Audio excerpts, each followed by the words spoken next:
ناظرین محترم، السلام علیکم ورحمۃ اللہ وبرکاتہ۔ میں زبیر ہاشمی آپ سبھی کا پروگرام فرمان الہی میں خیر مقدم کرتا ہوں۔ آج ہم آپ کی خدمت میں سورہ آل عمران کی ابتدائی 19 آیتوں کی تلاوت اور اس کا ترجمہ پیش کریں گے۔ سورہ آل عمران یہ قرآن پاک کی ترتیب کے لحاظ سے تیسری سورت ہے، اور یہ سورت مدینہ منورہ میں نازل کی گئی، اسی لیے ہم اس کو مدنی سورت کہتے ہیں، اور اس میں 200 آیتیں 20 رکوع ہیں۔ اب اس سورہ کا نام آل عمران رکھا گیا، جس کا مطلب یہ ہے کہ حضرت عمران اور ان کے خاندان والے اور اہل و عیال ہیں۔ اس سورہ مبارکہ میں حضرت عمران اور ان کے خاندان والوں کی فضیلتوں کو بیان کیا ہے۔ تقریباً 80 سے زائد آیتیں اللہ سبحانہ و تعالی نے ان کے فضائل میں بیان کیا ہے۔ حضرت عمران علیہ السلام کے خاندان میں حضرت عیسیٰ علیہ السلام، حضرت یحییٰ علیہ السلام اور حضرت مریم علیہ السلام اور ان کی والدہ کا شمار ہوتا ہے، جو حضرت عمران کی زوجہ ہے۔ ناظرین محترم، اس سورہ مبارکہ کے نام پر غور کرنے سے یہ بات واضح ہو جاتی ہے کہ اللہ سبحانہ و تعالی اپنے نیک بندوں سے کتنی محبت فرماتا ہے۔ نہ صرف اللہ تبارک و تعالی اپنے بندوں سے محبت فرماتا ہے، بلکہ اپنے بندوں کے خاندان والوں سے بھی، اور خاندان والے جس چیز سے بھی نسبت رکھتے ہیں وہ ہر چیز سے محبت فرماتا ہے۔ اسی لیے تو اللہ سبحانہ و تعالی نے اس سورہ کا نام اپنے نیک بندے اور ان کے خاندان والوں کے نام سے رکھا۔ اسی لیے اس سورہ مبارکہ کا نام آل عمران ہے، کیونکہ سورہ بقرہ کے بعد تیسرے نمبر پر آل عمران کو رکھا گیا۔ سورہ بقرہ میں اللہ تبارک و تعالی نے حضرت سیدنا آدم علیہ السلام کا ذکر کیا ہے، جنہیں اللہ تعالی نے اپنی قدرت کاملہ سے بغیر ماں باپ کے پیدا کیا۔ اسی طریقے سے سورہ آل عمران میں حضرت سیدنا عیسیٰ علیہ السلام کا ذکر کیا گیا، اور حضرت عیسیٰ علیہ السلام کو اللہ تبارک و تعالی نے اپنی قدرت کاملہ سے بغیر باپ کے پیدا کیا ہے۔ بس یہی وجہ ہے کہ سورہ بقرہ کے بعد اللہ سبحانہ و تعالی نے سورہ آل عمران کو ذکر کیا ہے۔ چلیے آئیے ناظرین، مزید جانکاری حاصل کرنے کے لیے سنتے ہیں سورہ آل عمران کی تلاوت اور اس کا ترجمہ۔ باللہ من الشیطان الرجیم، بسم اللہ الرحمن الرحیم۔ شروع کرتا ہوں اللہ کے نام سے جو بڑا مہربان نہایت رحم والا ہے۔ الف لام میم۔ الف لام میم۔ اللہ وہ زندہ جاوید ہستی جو نظام کائنات کو سنبھالے ہوئے ہے۔ اللہ لا الہ الا هو الحی القیوم۔ حقیقت میں اس کے سوا کوئی خدا نہیں ہے۔ نزل عليك الكتاب بالحق مصدقا لما بين يديه وأنزل التوراة والإنجيل۔ اے نبی، اس نے تم پر یہ کتاب نازل کی جو حق لے کر آئی ہے، اور ان کتابوں کی تصدیق کر رہی ہے جو پہلے سے آئی ہوئی تھیں۔ من قبل هدى للناس وأنزل الفرقان ان الذين كفروا بآيات الله لهم عذاب شديد والله عزيز ذو انتقام۔ اس سے پہلے وہ انسانوں کی ہدایت کے لیے توریت اور انجیل نازل کر چکا ہے، اور اس نے وہ کسوٹی اتاری ہے جو حق اور باطل کا فرق دکھانے والی ہے۔ اب جو لوگ اللہ کے فرامین کو قبول کرنے سے انکار کریں ان کو یقیناً سخت سزا ملے گی۔ اللہ بے پناہ طاقت کا مالک ہے اور برائی کا بدلہ دینے والا ہے۔ ان اللہ لا يخفى عليه شيء في الارض ولا في السماء۔ زمین اور آسمان کی کوئی چیز اللہ سے پوشیدہ نہیں۔ هو الذي يصوركم في الأرحام كيف يشاء لا إله إلا هو العزيز الحكيم۔ وہی تو ہے جو تمہاری ماؤں کے پیٹ میں تمہاری صورتیں جیسی چاہتا ہے بناتا ہے۔ اس زبردست حکمت والے کے سوا کوئی اور خدا نہیں ہے۔ هو الذي أنزل عليك الكتاب منه آيات محكمات هن أم الكتاب وأخر متشابهات فأما الذين في قلوبهم زيغ فيتبعون ما تشابه منه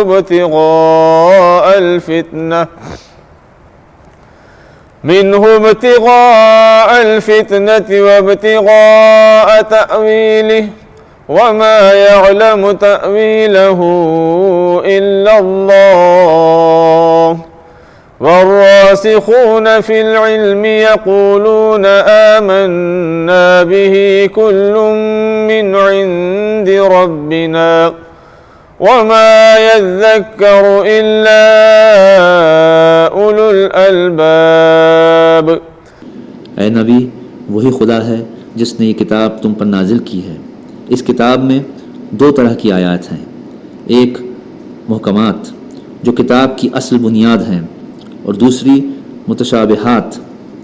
جن لوگوں کے دلوں میں ٹیڑھ ہے وہ فتنے کی تلاش میں ہمیشہ متشابہات ہی کے پیچھے پڑے رہتے ہیں اور ان کو معنی پہنانے کی کوشش کیا کرتے ہیں، حالانکہ ان کا حقیقی مفہوم اللہ کے سوا کوئی نہیں جانتا. برخلاف اس کے جو لوگ علم میں پختہ کار ہیں وہ کہتے ہیں کہ ہمارا ان پر ایمان ہے، یہ سب ہمارے رب ہی کی طرف سے ہیں. اور سچ یہ ہے کہ کسی چیز سے صحیح سبق صرف دانشمند لوگ ہی حاصل کرتے ہیں. ربنا لا تزغ قلوبنا بعد إذ هديتنا وهب لنا من لدنك رحمة إنك أنت الوهاب. وہ اللہ سے دعا کرتے رہتے ہیں کہ پروردگار، جب تو ہمیں سیدھے راستے پر لگا چکا ہے تو پھر کہیں ہمارے دلوں کو کجی میں مبتلا نہ کر دینا. ہمیں اپنے خزانہ فیض سے رحمت عطا کر کہ تو ہی فیاض حقیقی ہے. ربنا انك جامع الناس ليوم لا ريب فيه ان الله لا يخلف الميعاد. پروردگار، تو یقیناً سب لوگوں کو ایک روز جمع کرنے والا ہے جس کے آنے میں کوئی شبہ نہیں ہے، تو ہرگز اپنے وعدے سے ٹلنے والا نہیں ہے. سورہ بقرہ اور سورہ آل عمران کے ذریعے یہ بتلانا مقصود ہے کہ اللہ سبحانہ و تعالیٰ کی ذات ہر چیز پر قادر ہے. وہ جس کو چاہے، جیسے چاہے، جب چاہے، جہاں چاہے پیدا کر سکتا ہے. اسی لیے تو بتلایا گیا کہ تم اس کی ذات پر ایمان لے آؤ، کیونکہ اسی نے تو تم سب کو پیدا کیا ہے. ناظرین، ہماری گفتگو کا سلسلہ جاری رہے گا. یہاں ہم لیتے ہیں ایک چھوٹا سا وقفہ.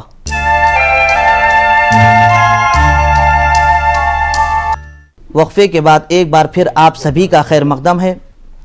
ناظرین، وقفے سے پہلے ہم سورہ آل عمران کی تلاوت سن رہے تھے.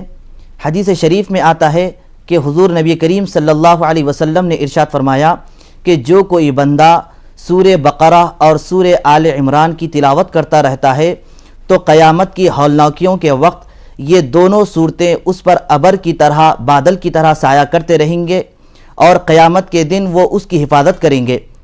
تو آئیے ناظرین، مزید جانکاری کے لیے سنتے ہیں سورہ آل عمران کی تلاوت اور اس کا ترجمہ. ان الذين كفروا لن تغني عنهم اموالهم ولا اولادهم من الله شيئا واولئك هم وقود النار. جن لوگوں نے کفر کا رویہ اختیار کیا ہے انہیں اللہ کے مقابلے میں نہ ان کا مال کچھ کام دے گا نہ اولاد، وہ دوزخ کا ایندھن بن کر رہیں گے. كدأب آل فرعون والذين من قبلهم كذبوا بآياتنا فأخذهم الله بذنوبهم والله شديد العقاب. ان کا انجام ویسا ہی ہوگا جیسا فرعون کے ساتھیوں اور ان سے پہلے کے نافرمانوں کا ہو چکا ہے کہ انہوں نے آیات الہی کو جھٹلایا. نتیجہ یہ ہوا کہ اللہ نے ان کے گناہوں پر انہیں پکڑ لیا، اور حق یہ ہے کہ اللہ سخت سزا دینے والا ہے. قل للذين كفروا ستغلبون وتحشرون إلى جهنم وبئس المهاد۔ پس اے نبی، جن لوگوں نے تمہاری دعوت کو قبول کرنے سے انکار کر دیا ہے ان سے کہہ دو کہ قریب ہے وہ وقت جب تم مغلوب ہو جاؤ گے اور جہنم کی طرف ہانکے جاؤ گے۔ قد كان لكم آية في فئتين التقتا فئة تقاتل في سبيل الله وأخرى كافرة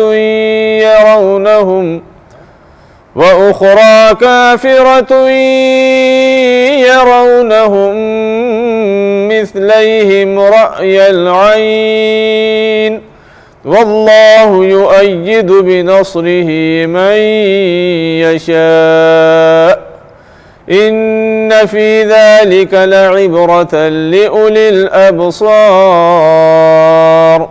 تمہارے لیے ان دو گروہوں میں ایک نشان عبرت تھا جو بدر میں ایک دوسرے سے نبرد آزما ہوئے۔ ایک گروہ اللہ کی راہ میں لڑ رہا تھا اور دوسرا گروہ کافر تھا۔ دیکھنے والے بچشم سر دیکھ رہے تھے کہ کافر گروہ مومن گروہ سے دو چند ہے، مگر نتیجے نے ثابت کر دیا کہ اللہ اپنی فتح اور نصرت سے جس کو چاہتا ہے مدد دیتا ہے۔ دیدہ بینا رکھنے والوں کے لیے اس میں بڑا سبق پوشیدہ ہے۔ زين للناس حب الشهوات من النساء والبنين والقناطير المقنطرة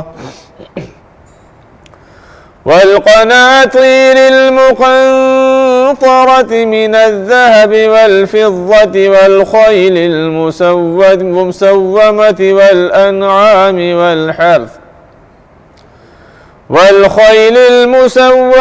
والأنعام والحرث ذلك متاع الحياة الدنيا والله عنده حسن المآب۔ لوگوں کے لیے مرغوبات نفس، عورتیں، اولاد، سونے چاندی کے ڈھیر، گھوڑے، مویشی اور زرعی زمینیں بڑی خوش آئند بنا دی گئی ہیں، مگر یہ سب دنیا کی چند روزہ زندگی کے سامان ہیں۔ حقیقت میں جو بہتر ٹھکانہ ہے وہ تو اللہ کے پاس ہے۔ قل أنبئكم بخير من ذلكم للذين اتقوا عند ربهم جنات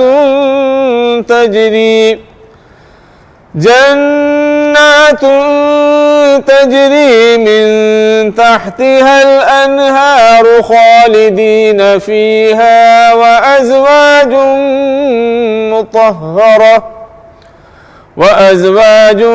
مطهرة ورضوان من الله والله بصير بالعباد۔ کہہ دو میں تمہیں بتاؤں کہ ان سے زیادہ اچھی چیز کیا ہے؟ جو لوگ تقوی کی روش اختیار کریں ان کے لیے ان کے رب کے پاس باغ ہیں جن کے نیچے نہریں بہتی ہوں گی، وہاں انہیں ہمیشہ کی زندگی حاصل ہوگی۔ پاکیزہ بیویاں ان کی رفیق ہوں گی اور اللہ کی رضا سے وہ سرفراز ہوں گے۔ اللہ اپنے بندوں کے رویے پر گہری نظر رکھتا ہے۔ سورہ بقرہ اور سورہ آل عمران کے ذریعے یہ بتلانا مقصود ہے کہ اللہ سبحانہ و تعالیٰ کی ذات ہر چیز پر قادر ہے۔ وہ جس کو چاہے، جیسے چاہے، جب چاہے، جہاں چاہے پیدا کر سکتا ہے۔ اسی لیے تو بتلایا گیا کہ تم اس کی ذات پر ایمان لے آؤ، کیونکہ اسی نے تو تم سب کو پیدا کیا ہے۔ ناظرین، ہماری گفتگو کا سلسلہ جاری رہے گا۔ یہاں ہم لیتے ہیں ایک چھوٹا سا وقفہ۔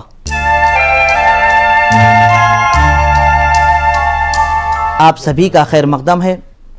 ناظرین، وقفے سے پہلے ہم سورہ آل عمران کی تلاوت سن رہے تھے۔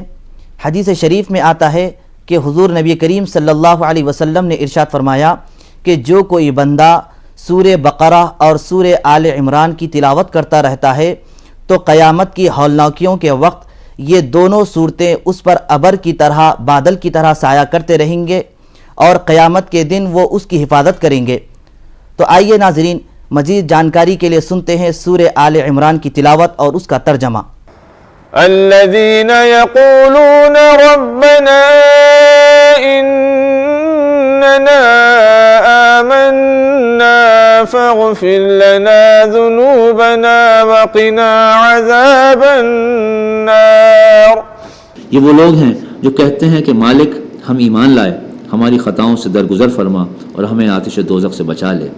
الصابرين والصادقين والقانتين والمنفقين والمستغفرين بالأسحار. یہ لوگ صبر کرنے والے ہیں، راست باز ہیں، فرما بردار اور فیاض ہیں، اور رات کی آخری گھڑیوں میں اللہ سے مغفرت کی دعائیں مانگا کرتے ہیں. شهد الله أنه لا إله إلا هو والملائكة وأولو العلم قائما بالقسط. لا إله إلا هو العزيز الحكيم. اللہ نے خود اس بات کی شہادت دی ہے کہ اس کے سوا کوئی خدا نہیں، اور فرشتے اور سب اہل علم بھی راستی اور انصاف کے ساتھ اس پر گواہ ہیں کہ اس زبردست حکیم کے سوا فی الواقع کوئی خدا نہیں ہے. ان الدین عند اللہ الاسلام وما اختلف الذين اوتوا الكتاب الا من بعد ما جاءهم العلم بغيا بينهم ومن يكفر بآيات الله فإن الله سريع الحساب. صدق الله العظيم. اللہ کے نزدیک دین صرف اسلام ہے. اس دین سے ہٹ کر جو مختلف طریقے ان لوگوں نے اختیار کیے جنہیں کتاب دی گئی تھی، ان کے اس طرز عمل کی کوئی وجہ اس کے سوا نہ تھی کہ انہوں نے علم آ جانے کے بعد آپس میں ایک دوسرے پر زیادتی کرنے کے لیے ایسا کیا. اور جو کوئی اللہ کے احکام اور ہدایات کی اطاعت سے انکار کر دے، اللہ کو اس سے حساب لیتے کچھ دیر نہیں لگتی. ناظرین محترم، حضور نبی کریم صلی اللہ علیہ وسلم سورہ آل عمران کی فضیلت بیان فرماتے ہوئے یہ ارشاد فرمائے کہ جو کوئی بندہ سورہ آل عمران کی تلاوت کرتا رہتا ہے تو اس کی فضیلت یہ ہے کہ جب پل صراط کا وقت آ جائے گا، وہاں پر سے گزرنا پڑے گا، تو اس وقت وہ ان آیتوں کی برکت کی وجہ سے اور اس سورے کی فضیلت کی وجہ سے آسانی سے گزرتا چلا جائے گا. اسی طریقے سے ایک اور روایت ہے حضرت ابن عباس رضی اللہ عنہما سے کہ آپ فرماتے ہیں کہ جو کوئی بندہ، نبی کریم صلی اللہ علیہ وسلم کا فرمان ہے کہ جو کوئی بندہ جمعہ کے دن سورہ آل عمران کی تلاوت کیا ہو تو اس کے لیے اللہ سبحانہ و تعالی اور رحمت کے فرشتے دن بھر درود پاک پڑھتے رہتے ہیں اور بھیجتے رہتے ہیں. تو ناظرین محترم، یہ تھا ہمارا پروگرام فرمان الہی. اللہ رب العزت سے دعا ہے کہ ہم تمام کو سورہ آل عمران اور سورہ بقرہ کی تلاوت کرنے کی توفیق نصیب فرمائے. اب وقت اجازت ہو چکا ہے، کل دوبارہ حاضر خدمت رہیں گے. تب تک کے لیے ہمیں اور ہماری پوری ٹیم کو اجازت دیں. خدا حافظ.